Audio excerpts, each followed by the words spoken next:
New Matrix Pre-Intermediate by Kathy Good and Michael Duckworth. Published and copyright Oxford University Press, 2007. 1. Unit 1, 1.1. As part of our English course, we do a project every term. We spend one lesson a week learning about something a bit different. This term, we are studying systems of writing, such as Egyptian hieroglyphics, which use small pictures and symbols.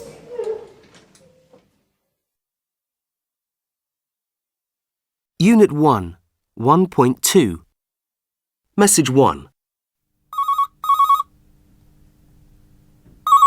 Hello, 224556. Could I speak to Nikki, please? I'm sorry, Nikki isn't here at the moment. Can I take a message? Yes. Could you tell her that I'll pick her up to go to the disco at 10 this evening? OK. Who shall I say called? Oh, sorry, it's John. Fine. I'll give her the message. Message 2.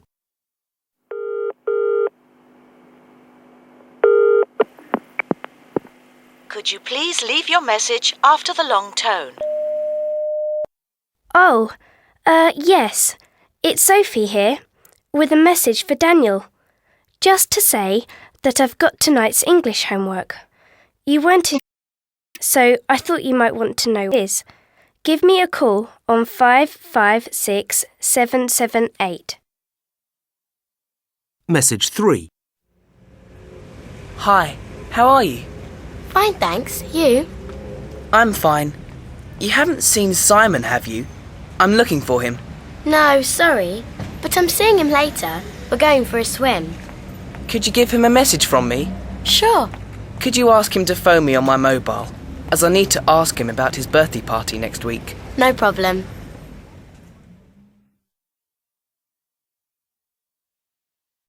Unit 1, 1.3. What does elevator mean?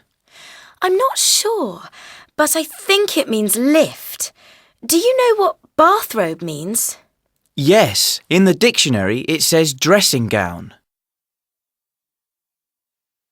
Unit 1, 1.4.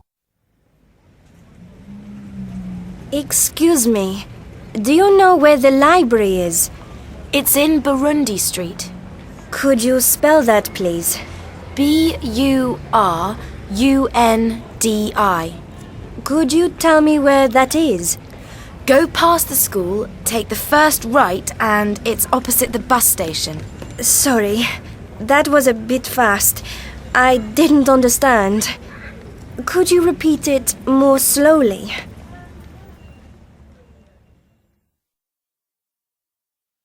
Unit 1, 1.5. Culture Focus. English Club. Welcome to the English Club's frequently asked questions. Where does English come from? We can't answer that question exactly, but here's a recipe we came across the other day. 50 grams Greek, 75 grams Latin, 400 grams Anglo-Saxon, 150 grams Norse, 300 grams French, flavoured with Latin and Greek, 25 grams other mixed languages. Mix all the ingredients together. Cook slowly for 1,000 years. How many people speak English? English is the main language in 30 countries, and there are about 375 million people who speak it as their first language. It is also used as an official language in over 70 other countries, such as Cameroon, Tanzania, India, Pakistan, Malaysia, and Fiji, and is a second language for about 350 million people. 1 in 2 Europeans can speak English quite well and can have a proper conversation, and in the future, even more Europeans will be able to speak it. All in all, There are about 1,000 million, a billion, people who can't speak English, but they're learning it. Why do people learn English? It's the top language for travel and tourism, and is used in business and science. At the moment, 80% of the world's internet sites are in English. But this will fall when more countries start using their own language. How many words are there in English? There are about 300,000 entries in the Oxford English Dictionary. However, there are many scientific and technical words that are not in the dictionary. For example, there are over 1 million types of insect. An educated English speaker only uses about 30,000 words. What's the longest word in English?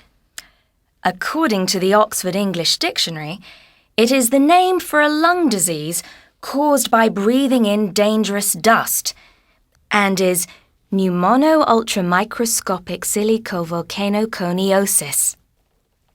What's the most common letter in English? The letter E is used more than any other. Ernest Wright was very interested in this fact and wanted to see if it was possible to communicate without using this letter at all. He wasn't able to write very much. In the end, he wrote a 200-page novel, Gadsby, without using any words containing the letter E. Sadly, it was not a great success, but here is a bit of it. A glorious full moon sails across a sky without a cloud. A crisp night air has folks turning up coat collars and kids hopping up and down for warmth. Unit 1, 1.6. Reading for Pleasure. Love Story by Eric Siegel. Retold by Rosemary Border. In the autumn of my last year at Harvard University, I studied a lot in the Radcliffe Library. The library was quiet, nobody knew me there, and they had the books that I needed for my studies. The day before an examination, I went over to the library desk to ask for a book. 2 girls were working there. One was tall and sporty, the other was quiet and wore glasses. I chose her and asked for my book. She gave me an unfriendly look. "Don't you have a library at Harvard?" she asked. "Radcliffe let us use their library," I answered. "Yes, Preppy, they do, but is it fair? Harvard has 5 million books. We have a few thousand." Oh dear, I thought. A clever Radcliffe girl.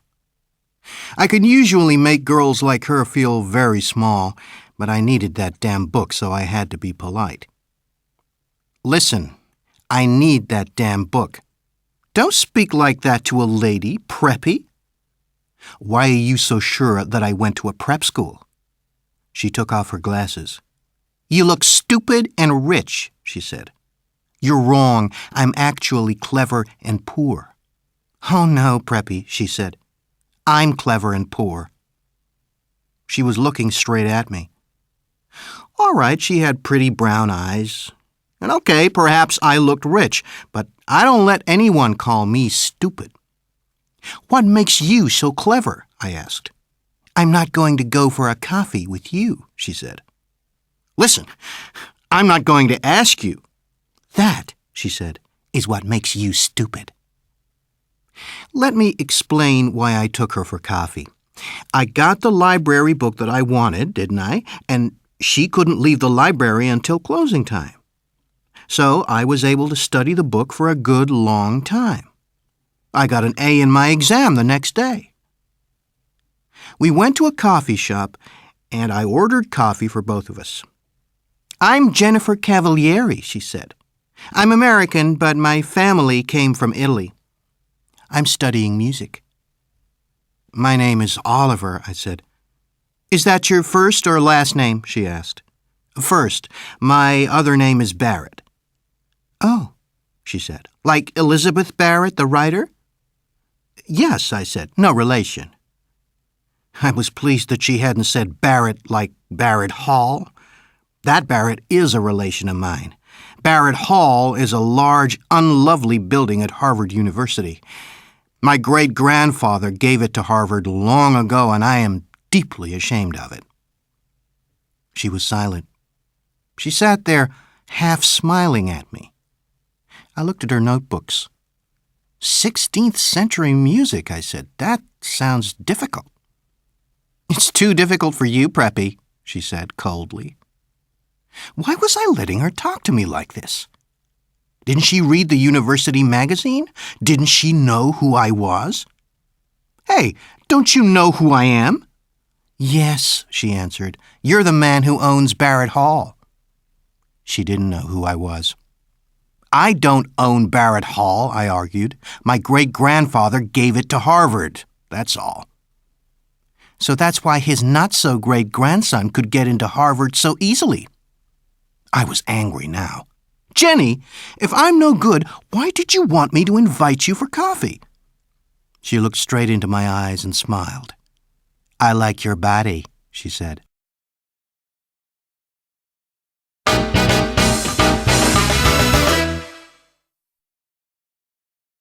Unit 2, 2.1.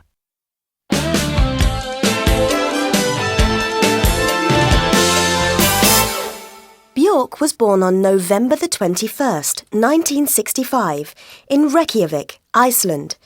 Becoming Iceland's best-known musician and winning a Best Actress award at the Cannes Film Festival for the film Dancer in the Dark did not come without hard work. Young Björk started her musical training by studying the flute, piano and voice. She recorded her first album when she was just 11 years old. In the next 8 years, she played in 3 bands and in 1981 worked on a TV programme, Rock in Reykjavik. She met Einar Orn and Sigtrygga Baldursson when she was recording a radio programme in 1984, and they started the band Kukul, which in Icelandic means witchcraft. Unit 2, 2.2.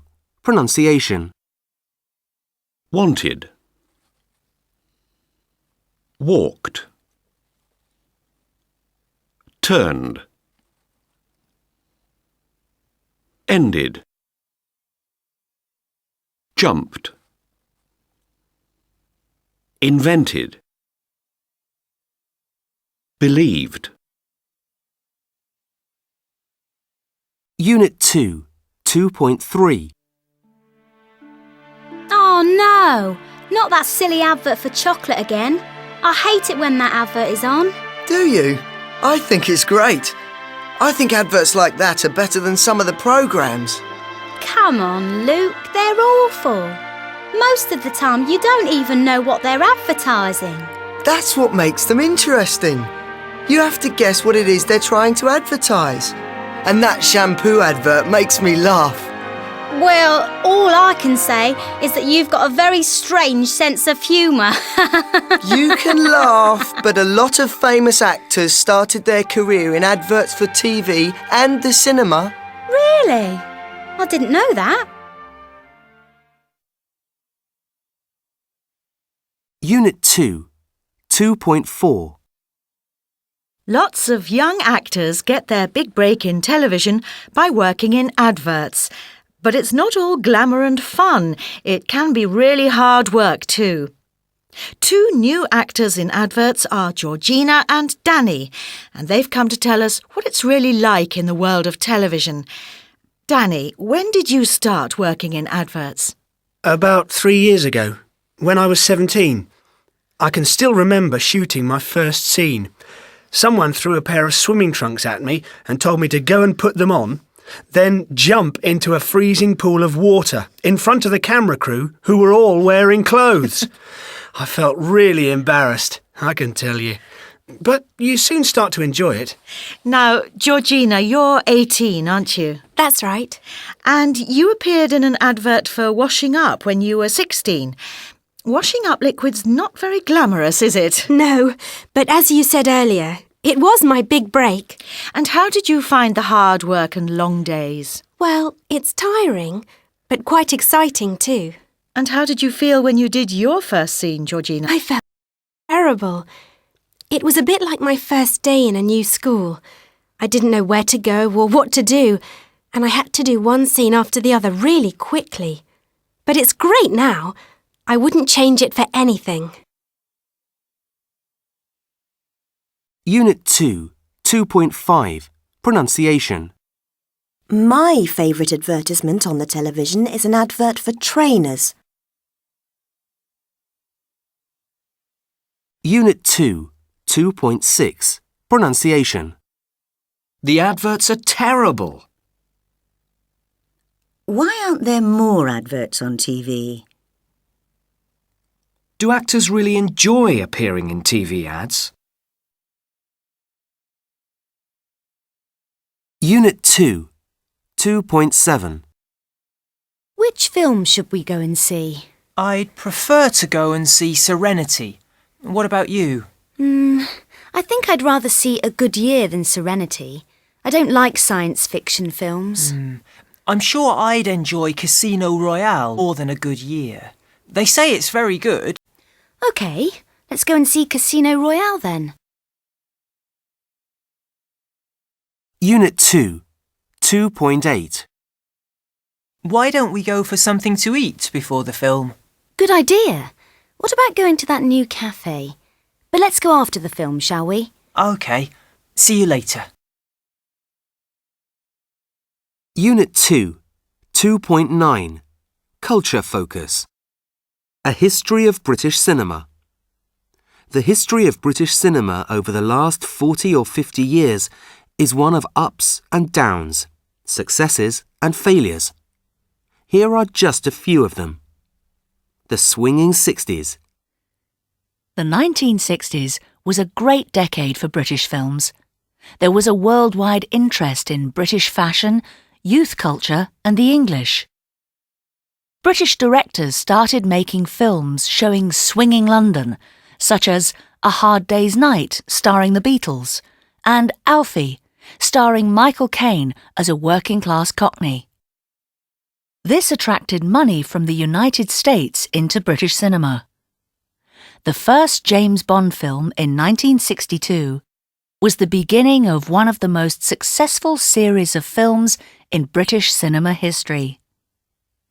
European directors, like the young Polish director Roman Polanski, came to Hollywood, England. The sad 70s. In the 1970s, everything changed.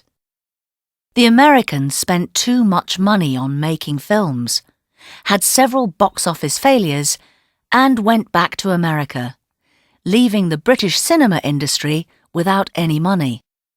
Big British film companies even started putting money into American films. The mixed 80s. The 1980s saw the success of films like Chariots of Fire and the great epic Gandhi. However, the story of British cinema in the 1980s was really about the relationship between cinema and TV. TV channels started putting money into the film industry and even making films such as My Left Foot. Some people saw it as the beginning of a new relationship between the cinema and the TV industries, but others said that the arrival of TV meant the end of cinema. The successful 90s. In the 1990s, Four Weddings and a Funeral hit the big screen and was very successful around the world. This was followed by big hits like Sliding Doors, The Full Monty and Notting Hill. Some people claimed that British cinema. The 21st century. Many of the big blockbuster films that are made in Britain today, such as Billy Elliot, look British and sound British, but are actually made by American money and often by American directors. The hugely successful British film adaptations of the Bridget Jones novels star Renée Zellweger, an American playing the English heroine. The question is there anything that can truly be called the British film industry anymore?